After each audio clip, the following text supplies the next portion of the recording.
Bon vendredi les Master Collectors, donc aujourd'hui on fait un survol du Lambo blog post qui nous a été partagé par la VV Team. On va aller voir ce qui se présage, les belles petites couleurs etc. qu'on a le droit pour ce drop là. On va parler du VVverse et de la construction dans le VVverse. Qu'est-ce que ça implique, qu'est-ce qu'on sait présentement. Une des choses que je veux parler que selon moi est super importante, donc on va survoler tout ça, puis ensuite on survole quelques collectibles qui justement me paraissent prometteurs pour les showrooms du VVverse. Donc bien, sur ce, that's it, comme d'hab j'étais avec TQ. Good morning, Je vous dis bon show. Alright, donc Lamborghini motherfuckers. So yeah, on va avoir droit à un autre drop Lamborghini. Personnellement, je suis pas mécontent. Bon, je les aime beaucoup. Comme je disais, il va falloir que je commence à collectionner, probablement, me faire un beau petit kit Lamborghini. Question d'avoir quoi dans le garage dans le VVverse. Mais bon, s'il faut parler VVverse, Lamborghini, je suis juste un peu les véhicules. Je pense que c'est une bonne idée. Les véhicules, ça dépend lesquels, bien entendu. Surtout, certains plus que d'autres. Mais quand on parle voiture, je suis un peu mitigé. Dans la mesure où je me dis, mettons, moi je vous crée un showroom demain matin. C'est une place où on est chill, collector stuff, etc. Je pense pas que je vais créer des allées assez larges pour que tu puisses arriver avec ta Lamborghini chez nous puis te promener dans mon terrain. T'sais.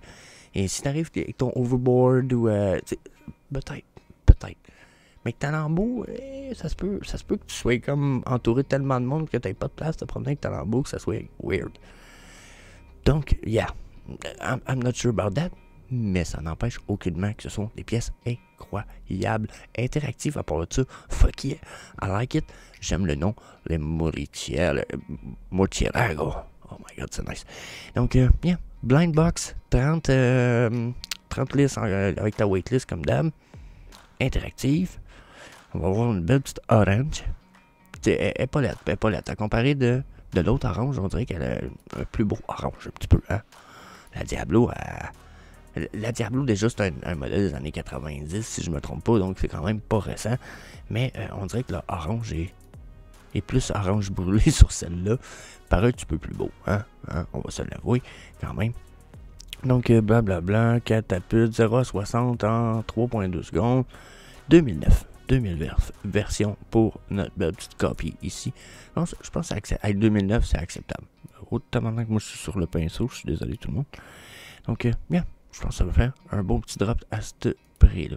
Ensuite, bleu. J'aime beaucoup le bleu comme ça. Ça me fait penser à une VV Color. 1500, 70 gemmes en passant pour ceux qui se demandent. Hein? 1500 versions pour la bleue. I like it. Je pense que c'est ma couleur préférée dans toutes les VV Lambo, surtout les une couleur, mettons. Là. C'est parce que ceux-là, ils ont vraiment l'air deux couleurs. Peut-être la rouge et gris, ça me paraît quasiment juste une couleur. Mais quand je regarde les une couleur, quoi qu'elle aussi a l'air deux couleurs, si on calcule que c'est noir pour les fiorures dans le bas. Mais quand même, j'aime beaucoup la bleue, je vous avoue, là. J'espère que ça peut dropper pas trop cher en dessous du prix de drop, là, genre, c'est laquelle celle-là? C'est la rare. Les rares, ils sont, regardez, soit 58, la rare ici, puis la rare ici, 65. Ça ferait mon affaire. C'est gars de l'Air Market pour la bleue. J'avoue que la bleue, je suis pas du genre à aimer le bleu, le petit. Mais Chris qui apparaît bien. Tabarnak, elle l'aime bien. I like it.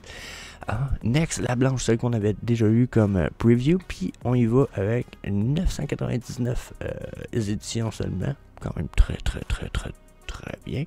Puis on termine avec la full black, la Venta black, j'ai envie de dire. Chris, elle a l'air black, genre as fuck, genre dans le VVverse, d'après moi, ça va être black on black as fuck.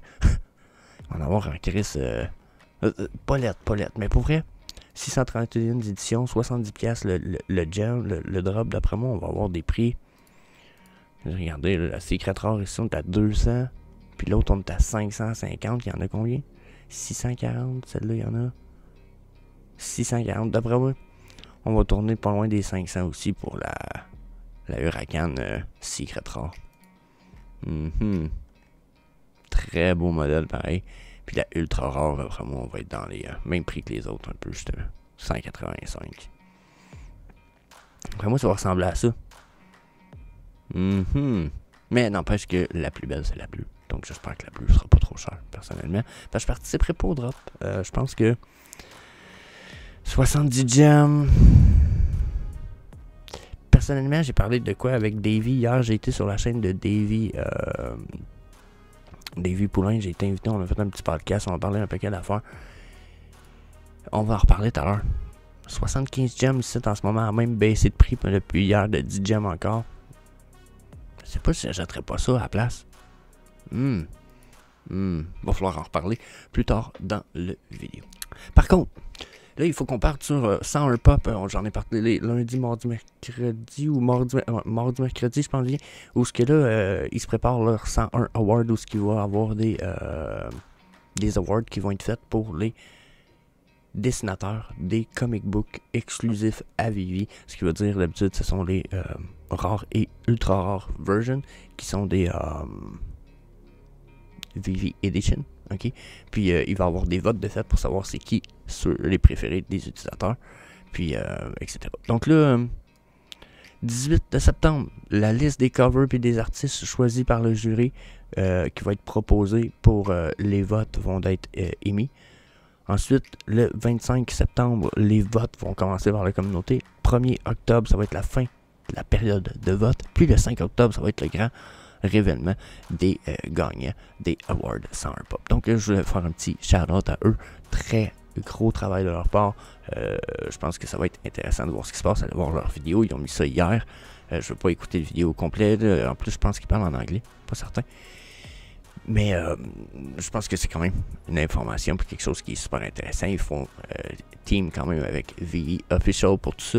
Donc, yeah, gros shout-out à eux autres. Puis, good work. Je vais continuer à en reparler la semaine prochaine. So, yeah, that's it. C'était la petite parenthèse là-dessus. Bon, là, je vous présente l'image du Avenger Tower. Parce que j'ai parlé de quoi justement sur la chaîne de Davy Poulain. Je vais peut-être me répéter pour ceux qui vont aller écouter le podcast. Mais mon avis, c'est que là, il y a quelque chose qui arrive avec le Viviverse, puis que les gens n'ont peut-être pas pris en perspective présentement. Il y en a gros qui pensent, OK, qu'est-ce que j'achète pour le Viviverse? C'est quoi je mets dans mon showroom, tu sais?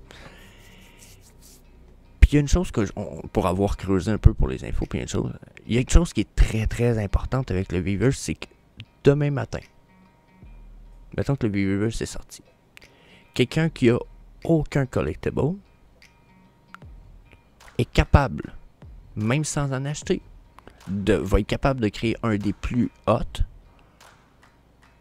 espaces digital showroom à aller pour avoir du plaisir et vivre des expériences. OK. Pourquoi je dis ça? Pourquoi aussi je m'en vais avec ça?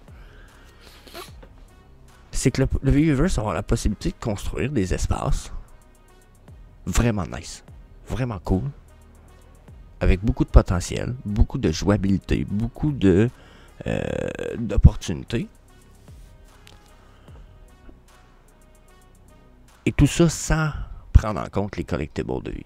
Donc là, où est-ce que ça m'amène? Ça m'amène à prendre la perspective de si je suis capable de créer de quoi d'incroyable sans le Vivi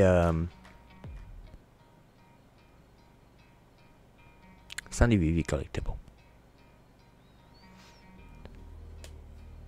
Ça veut dire que jusqu'à un certain point, ça donne un autre avantage aux Viviverse. Imaginez qu'il n'y a pas d'NFT, quelqu'un crée un métaverse où ce qu'on peut faire déjà pas mal tout ce qu'on veut dedans. Et ça, sans collectible, il va déjà avoir des pièces préétablies, des murs avec des textures, avec des trucs, avec probablement des chaises, des tables, des divans, il va y avoir la possibilité d'avoir tout ça, puis ça ne seront pas nécessairement des NFT dans le sens où ça ne sera pas des NFT, ça va être des objets 3D à utiliser, mais vous ne les achèterez pas vraiment en tant qu'NFT. Vous allez les acheter, vous en avoir, mettons, à l'infini dans votre inventaire une fois que vous avez acheté le modèle. Puis avoir un paquet de modèles qui vont être intégrés gratuits de base. OK. comme je vous explique, ça va être capable de créer, exemple, un labyrinthe de fou super le fun avec un paquet de portes secrètes et de trappes et de pièges et de ce que vous voulez dedans. Super le fun avec plein de jouabilité sans NFT. Tout ça me ramène à la Avenger Tower. Bon, on en a parlé sur la chaîne de Davey parce que les gens du Weaververse ont comme pumpé un peu les Avenger Tower parce qu'ils en ont acheté beaucoup quand ils ont eu l'occasion de tester le Weaververse dernièrement. Bon, pourquoi? La raison est simple, c'est le seul collectible qu'on a qui est fait office de bâtiment et qui va être vraiment possible d'utiliser en tant que bâtiment. Donc là, la constructibilité, en tout cas, le fait qu'on peut construire de façon vraiment nice dans le Weaververse, ok, va permettre de créer dans la Avenger Tower, qui est vide à l'intérieur, hein, va permettre de créer vraiment une espèce de un gros complexe à plusieurs étages. Je sais pas si vous voyez en ce moment que la Avenger Tower, elle a un rez-de-chaussée avec la hauteur des portes dans le bas, c'est à la hauteur de votre personnage, là. Donc là, il y a comme il y a au moins 2 étages, 3, 4 étages, plus la tower dans le haut, que vous pouvez faire au moins un autre 3 étages là-dedans, plus l'aéroport en haut. Donc là, dans le Weaververse, on vole. Déjà, d'avoir un aéroport, c'est cool. Le monde arrive en haut, ils se déposent, là, ils s'en vont dans ta tower, ils descendent, il y a peut-être, à chaque étage qu'ils descendent, il y a peut-être des showrooms différents avec des activités, des bénéfices, des communautés différentes, je sais pas si vous comprenez, puis on descend dans le bas, vous êtes très peu de chars, il peut y avoir un showroom avec les chars, les très peu de chars, les animateurs de sport, Nintendo, vous tripez ces jeux Nintendo, vous êtes un joueur de jeux vidéo, c'est le deuxième étage du stock, c'est jeux vidéo, mon gars, tu sais, on peut carrément créer une mini-cité en dedans de la Avenger Tower, si on veut. Un mini espèce de party building, you know. Donc, Avenger Tower, je vais l'accorder. C'est bon potentiel, pas mal meilleur que j'aurais pu l'imaginer à cause du fait qu'on peut construire presque n'importe quoi dans le Weaververse sans avoir besoin de nos collectibles. Parce que là, c'est cool d'avoir les collectibles, puis faut penser au fait que il y en a gros des gens qui vont se dire ouais, mais les collectibles dans Vivi, si tu les as pas achetés, c'est cool d'aller voir les collectibles de ton voisin, puis de ton chumé, puis de ton cousin, puis de ton frère, puis de ta soeur. Mais une fois que tu les as vus 2 fois, t'as pas envie de retourner voir, juste fouiller, puis aller voir qu'est-ce qu'il y a là, au lieu de quelqu'un collectible pour pouvoir y lancer des fleurs. Ah wow, bravo, t'as acheté tel collectible, cool. Donc on veut créer d'autres choses. On va pouvoir créer de l'interaction. Comme je parlais de jouabilité, c'est qu'on veut créer un peu de jeu d'interactivité. On veut que ça soit le fun. Moi, je veux créer des billboards avec des votes. Bon, j'ai un paquet d'idées qui me viennent. Puis je pense que le potentiel pour un Avenger Tower comme ça est là. Et c'est beaucoup plus que certains véhicules. Tantôt, on parlait de Lamborghini. Lamborghini, tu pourras pas emmener ça, même si tu peux te promener avec dans la map ou sur le terrain de quelqu'un d'autre, et tu ne pourras pas te promener dans ma Avenger Tower avec. Je sais pas si vous comprenez. Vous ne pourrez pas vous promener, il n'y aura pas de la place partout pour ça. Donc, il y a des pièces qui vont perdre de potentiel. Ensuite, 75 gems, Avenger Tower, 70 gems, Lamborghini. Je sais pas pourquoi Avenger Tower, sur le coup, me paraît plus nice que Lamborghini. Donc, je dis ça, je dis rien. Puis, je voulais terminer avec certains petits collectibles que je pense qui pourraient avoir un potentiel dans le Weaververse. Donc, quand on parlait véhicule, Aerotech, le speeder bike, si tu peux te promener avec ça dans le Weaververse, ça, tu vas pouvoir te promener dans mon showroom avec ça. Ça devrait pas être trop gros, on va avoir de la place, tu vas voler un peu au-dessus du monde. Cool. Chill, pas de problème. 26 gems en ce moment. T'as l'air badass en plus là-dessus. Star Wars style. Fuck you, man. I like it. That's nice. You know? Puis, là, je vais faire ça rapide dans matin. D'habitude, les vidéos sont plus longues. Hein? Là, on va finir ça dans à peu près 1 minute.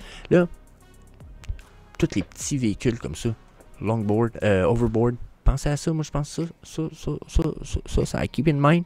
Puis, je dirais que les rabbits ce matin, pourquoi? Parce que quand je pense collectibles, justement, peu importe la fanbase sur laquelle tu tripes, ok? Peu importe que tu sois plus un sportif, plus un gars de char, plus un gars de... Quand tu rentres dans un showroom, il y a des collectibles qu'on va appeler plus polyvalents, ok?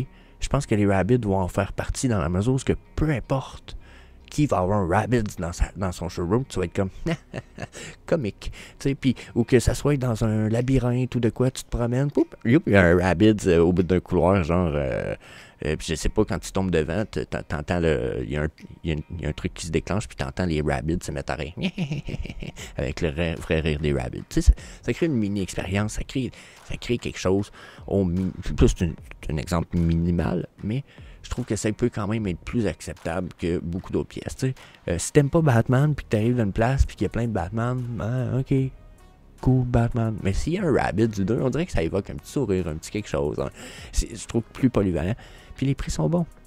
100 gemmes, 59 gemmes, 24 gemmes, puis 19 gemmes. Pour de trucs en plus que, regardez, il y en a 1000, il y en a 800, il y en a 600. 59 gemmes, il y en a 600. On n'est pas loin du prix de la Avenger Tower ou de la Lamborghini pour 600 pièces. Je veux dire, c'est cool. Je dis pas que c'est une compétition la Lamborghini, là, c'est pas ça que j'ai dit. Je dis, ouais, c'est quand même probablement pas une mauvaise pièce. Puis comme je disais, c'est un peu plus polyvalent. Ça passe un peu plus passe-partout. Donc, bien. C'était mon avis sur le sujet matin. Je vous laisse là-dessus, la gang. On se revoit lundi prochain. Sinon, allez voir sur la chaîne à Davy, justement. Ça devrait être popé si c'est pas déjà popé. Je sais pas quand il poste ça, mais yeah, on fait une belle petite discussion, un beau petit podcast, une bonne petite heure. On parle VVverse, Digital, etc. So, yeah, that's it. Peace. See you later, alligator.